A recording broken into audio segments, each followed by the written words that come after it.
Hi friends, welcome back to സേറാസ് vlogs. അപ്പോൾ നമ്മളിപ്പോൾ പോകുന്ന അഞ്ജന ബീച്ചിലേക്കാണ് കേട്ടോ. അപ്പോൾ ഇതാണ് ഇനി നമ്മൾ പോകുന്ന ലാസ്റ്റ് ബീച്ച്. ഒരുപാട് ബീച്ചുകളുണ്ട് ഗോവയിൽ. നമ്മൾ ആകപ്പാടെ 3 ബീച്ചിൽ മാത്രമേ പോയിട്ടുള്ളൂ. രാവിലെ ഒരു 11 മണി ആയിട്ടുണ്ട്. ഇപ്പം നമ്മളപ്പോൾ റൂമൊക്കെ വെക്കേറ്റ് ചെയ്തിട്ട് വന്നിരിക്കുകയാണ്. അപ്പോൾ കുറച്ച് ആളുകളൊക്കെ ഇവിടെ ഉണ്ട്. ഇവിടെ വാട്ടർ സ്പോർട്സ് കാര്യങ്ങളൊക്കെ ഉള്ളത് കൊണ്ട് കുറച്ച് ആളുകളൊക്കെ ഉണ്ട്. ഇപ്പോൾ നമ്മളെ കണ്ട ഉടനെ തന്നെ സ്പീഡ് ബോട്ടിൻ്റെ ആളുകൾ നമ്മുടെ അടുത്ത് വന്നിട്ട് സ്പീഡ് ബോട്ടിൽ പോകുന്നു എന്നൊക്കെ ചോദിച്ചു. അവർ 6500 രൂപയാണ് പറഞ്ഞത് ഒരു 45 മിനിറ്റിന് വേണ്ടി. പക്ഷെ നമ്മൾ സമ്മതിച്ചില്ല കേട്ടോ. ലാസ്റ്റ് പറഞ്ഞ് അത് 2000 ആക്കി. അങ്ങനെ 2000 രൂപയ്ക്ക് നമ്മളിപ്പോൾ സ്പീഡ് ബോട്ടിൽ പോകാൻ പോവാണ്. നമ്മൾ പോകുന്ന ബോട്ടാണ് ഈ കിടക്കുന്നത്. 2000 രൂപ എടുത്ത് സ്പീഡ് ബോട്ടിൽ പോകുന്നതിനോടൊന്നും എനിക്ക് താല്പര്യമില്ല. പക്ഷേ സേറ ഭയങ്കര വഴക്കായിരുന്നു. അപ്പോൾ അവൾക്ക് വേണ്ടിയിട്ടാണ് ഈ പോകുന്നത്. അങ്ങനെ അവർ നമുക്ക് പോകാനുള്ള ബോട്ടൊക്കെ ഇങ്ങനെ വെള്ളത്തിലേക്ക് ഇറക്കിക്കൊണ്ടേ ഇരിക്കുകയാണ്. ഞാൻ ആദ്യമായിട്ടാണ് സ്പീഡ് ബോട്ടിൽ കയറാൻ പോകുന്നത്. അപ്പോൾ ഏതായാലും ഒന്ന് പോയി നോക്കാം എങ്ങനെയുണ്ടെന്ന്. അപ്പോൾ കുറേ നേരം ഇവർ നോക്കിയിട്ടാണ് ഈ ബോട്ട് വെള്ളത്തിലോട്ടൊന്ന് ഇറങ്ങി കിട്ടിയത്. അപ്പോൾ ഇനി നമ്മൾ ഏതായാലും ബോട്ടിലേക്ക് കയറാൻ പോവാണ്. അപ്പോൾ നമുക്ക് ഏതായാലും സ്പീഡ് ബോട്ടിലൊന്ന് പോയിട്ട് വരാം. കറക്റ്റ് ഒരു 12-12:15 നട്ടുച്ച സമയമാണ്. നല്ല വെയിലും ചൂടുമാണ് കേട്ടോ. പക്ഷേ ഏതായാലും ഈ സമയത്ത് നമുക്ക് പോകാൻ പറ്റുള്ളൂ. അതുകൊണ്ടാണ് ഈ സമയത്ത് ഇറങ്ങിയത്. ഈ കാണുന്ന ചെറിയൊരു ബീച്ചാണ്. ഈ ബീച്ചിൽ സൺഡേ മാത്രമേ പാർട്ടി നടക്കാറുള്ളൂ എന്നാണ് പറഞ്ഞത്. ഈ ബീച്ചിലേക്ക് എന്തായാലും സാധാരണക്കാർക്ക് പ്രവേശനം ഉണ്ടോ ഇല്ലയോ എന്ന് നമുക്കറിയില്ല. ഒരു പക്ഷേ ഇത് വലിയ വലിയ ആൾക്കാർ വരുന്ന ബീച്ചായിരിക്കണം.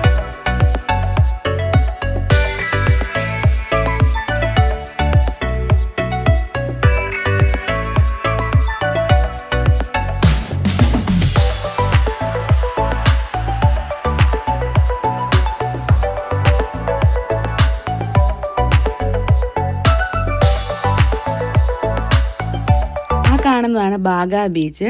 ബാഗ ബീച്ച് നമ്മൾ രാത്രി മാത്രമേ വന്നിട്ടുണ്ടായിരുന്നുള്ളൂ. അപ്പോൾ കടലിൽ നിന്നുള്ള ബാഗ ബീച്ചിൻ്റെ ഒരു വ്യൂ ആണിത്. നമ്മൾ കുറേ ദൂരത്തിലാണ് നിൽക്കുന്നത് കേട്ടോ. അപ്പോൾ ബാഗ ബീച്ച് എന്നുള്ള ഒരു ബോർഡ് കാര്യങ്ങളൊക്കെ അവിടെ ഉണ്ട്. ഇദ്ദേഹമാണ് നമ്മളെ സ്പീഡ് ബോട്ടിൽ കൊണ്ടുപോയ ആൾ. പിന്നെ ഈ ബാഗ ബീച്ചിൻ്റെ അവിടെ ഒരു ചർച്ചുണ്ട്. ആ ചർച്ച് നമുക്ക് ഇവിടെ നിന്ന് കഴിഞ്ഞാൽ കാണാൻ പറ്റും. ബാഗയിലെ തന്നെ ഏറ്റവും പഴക്കമേറിയ ഒരു ചർച്ചാണിത്. ഇതിനെ ഓൾഡ് ഫാദർ ചർച്ച് എന്നാണ് വിളിക്കുന്നത്. അപ്പോൾ ആ മുകളിൽ കാണുന്നത് കണ്ടോ, ഇതാണ് ഇവിടുത്തെ ഓൾഡ് ഫാദർ ചർച്ച്. കടലിൻ്റെ ഇത്രയും അടുത്തായിട്ടൊരു ചർച്ച്, എത്ര ഭംഗിയാണല്ലേ. ഈ പോകുന്നതാണ് ജെറ്റ് സ്കീ. അപ്പോൾ ഇതിൽ പോകാൻ ഒരാൾക്ക് 600 രൂപ മാത്രമേ ഉള്ളൂ. ഇവിടെ എത്തിക്കഴിഞ്ഞപ്പോൾ ബോട്ടിലെ ആൾ നമ്മളോട് പറഞ്ഞ് കുറച്ചും കൂടി ഉൾക്കടലിലേക്ക് കൊണ്ടുപോകാം. അപ്പോൾ അതിന് റേറ്റ് പറഞ്ഞത് 4500 രൂപയാണ്. കുറച്ച് ടൈം കൂടെ നമുക്ക് കിട്ടുമെന്ന് പറഞ്ഞു. പക്ഷേ ഞങ്ങൾ പോയില്ല. അപ്പോൾ നമ്മുടെ സ്പീഡ് ബോട്ടിലെ റൈഡൊക്കെ കഴിഞ്ഞു. ഇനി നമ്മൾ നേരെ കരയിലേക്ക് പോവുകയാണ്.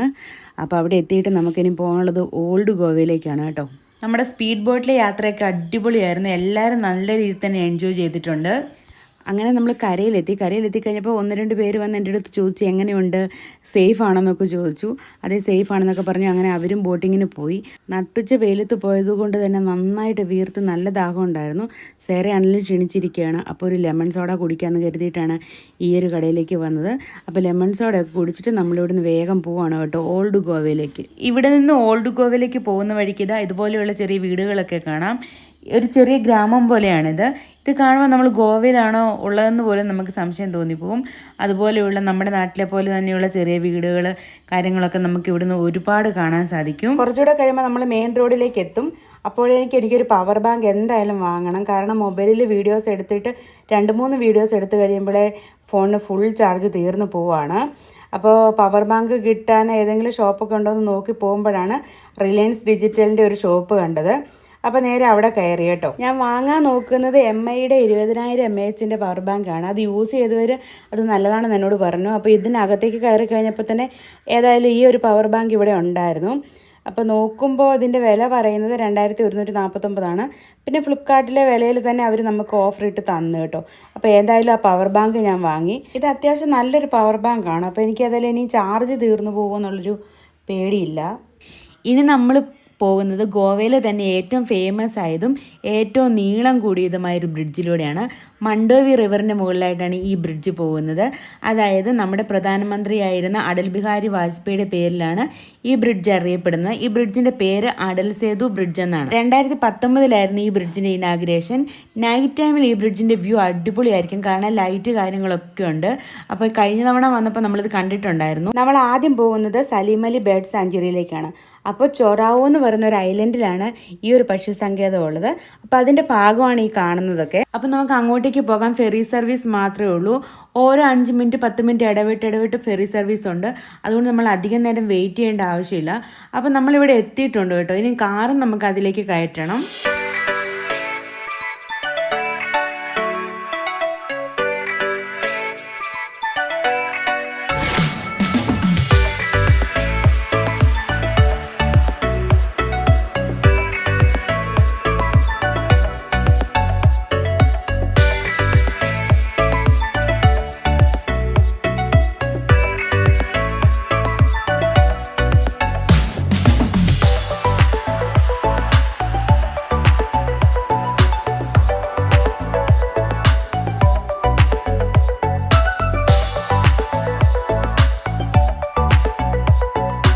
ഗോവയിൽ തന്നെ ഏറ്റവും പ്രധാനപ്പെട്ട മണ്ടോവി റിവറിലൂടെയാണ് നമ്മളിപ്പോൾ പോയിക്കൊണ്ടിരിക്കുന്നത്.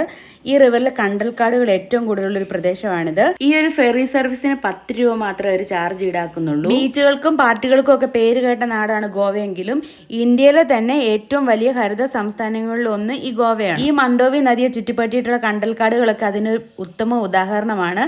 അതുപോലെ തന്നെ ഈ നദിയിലൂടെ ബോട്ടിങ്ങും കാര്യങ്ങളൊക്കെ ഉണ്ട് കേട്ടോ. അതൊക്കെ അടിപൊളിയാണ്. അങ്ങനെ നമ്മളിവിടെ എത്തിയിട്ടുണ്ട്. ഇനി ബേർഡ് സാഞ്ചുറിയിലേക്ക് പ്രവേശിക്കുന്നതിനുള്ള ടിക്കറ്റ് എടുക്കാൻ വേണ്ടി നമുക്ക് പോകാം.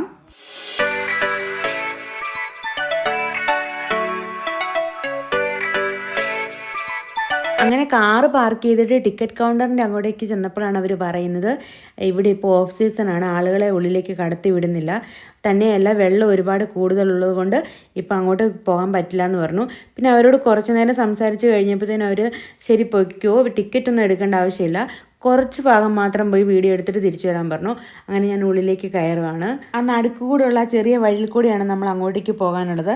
ബാക്കി 2 സൈഡിൽ ഇങ്ങനെ വെള്ളം കയറി കിടക്കുകയാണ്. ഇതിന് മുമ്പ് ഞങ്ങൾ ഗോവ വന്ന സമയത്ത് ഇതിലൂടെ കുറേ മുമ്പോട്ട് പോയിട്ടുണ്ടായിരുന്നു. ഇതിൻ്റെ ഉൾഭാഗത്തൊക്കെ കാണാൻ അടിപൊളി വ്യൂ കാര്യങ്ങളൊക്കെയാണ്. ആ ഒരു സമയത്ത് പക്ഷികളും നന്നായിട്ടുണ്ടായിരുന്നു. ഇപ്പോൾ പക്ഷെ പക്ഷികളൊക്കെ ഒരുപാട് കുറവാണ്. ഈ ഒരു കണ്ടൽക്കാടിനുള്ളിൽ മുതലകളൊക്കെ ഉണ്ടെന്നാണ് പറയുന്നത്.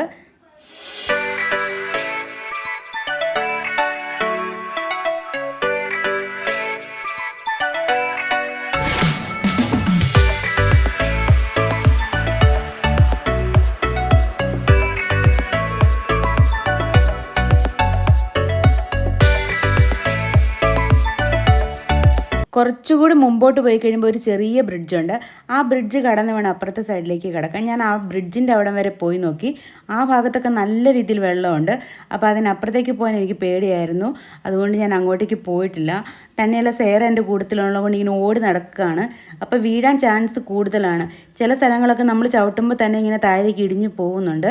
അതുകൊണ്ട് തന്നെ ഞാൻ ഇതിൻ്റെ ഉള്ളിലേക്ക് ഒരുപാട് പോകുന്നില്ല. അവരങ്ങനെ പോകരുതെന്നും പറഞ്ഞിട്ടുണ്ടല്ലോ. പിന്നെ നമ്മളിപ്പോൾ എന്തെങ്കിലും ഒരു അപകടം ഉണ്ടായിക്കഴിഞ്ഞാൽ അവർ പിന്നെ അതിന് ഉത്തരവാദികളായിരിക്കില്ല. അതുകൊണ്ട് തന്നെ ഇവിടെ നിന്ന് തിരിച്ചു പോവുകയാണ്. ഇത്രയും വീഡിയോ ഒക്കെ ഇവിടെ നിന്ന് എടുക്കാൻ പറ്റിയിട്ടുള്ളൂ.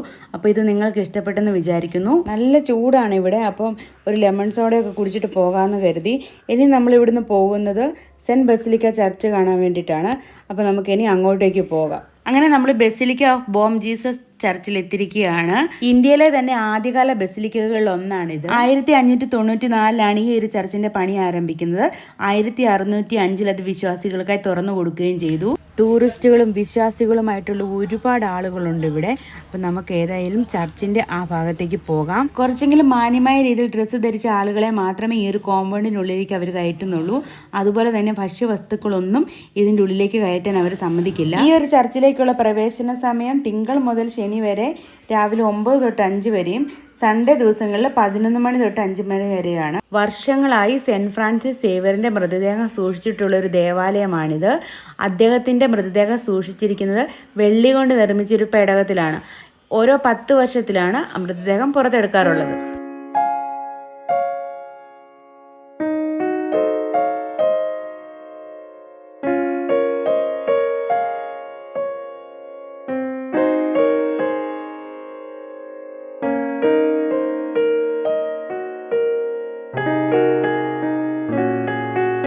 ഇതാണ് ഈ ചർച്ചിൻ്റെ എൻട്രൻസ്. ഇതിനുള്ളിലേക്ക് കടന്നു കഴിഞ്ഞാൽ നമുക്ക് ഫോട്ടോ വീഡിയോ ഒന്നും എടുക്കാൻ പറ്റില്ല. അതൊക്കെ വ്യക്തമായിട്ട് ഈ ഒരു ബോർഡിൽ എഴുതി വെച്ചിട്ടുണ്ട്. പക്ഷെ ഞാനതിൻ്റെ ഉള്ളിലേക്ക് കിടന്നപ്പോൾ ചില ആളുകളൊക്കെ ആരും കാണാതെ ഫോട്ടോസ് എടുക്കുന്നത് കണ്ടു.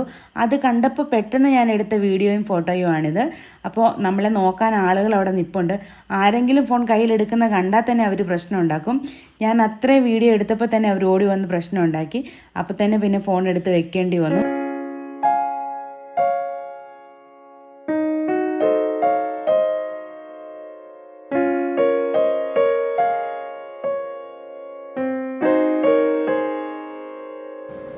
സെൻറ്റ് ഫ്രാൻസിസ് സേവിയറിൻ്റെ മൃതദേഹം സൂക്ഷിച്ചിട്ടുള്ള ആ ഭാഗമൊക്കെ നമുക്ക് കാണാൻ സാധിക്കും.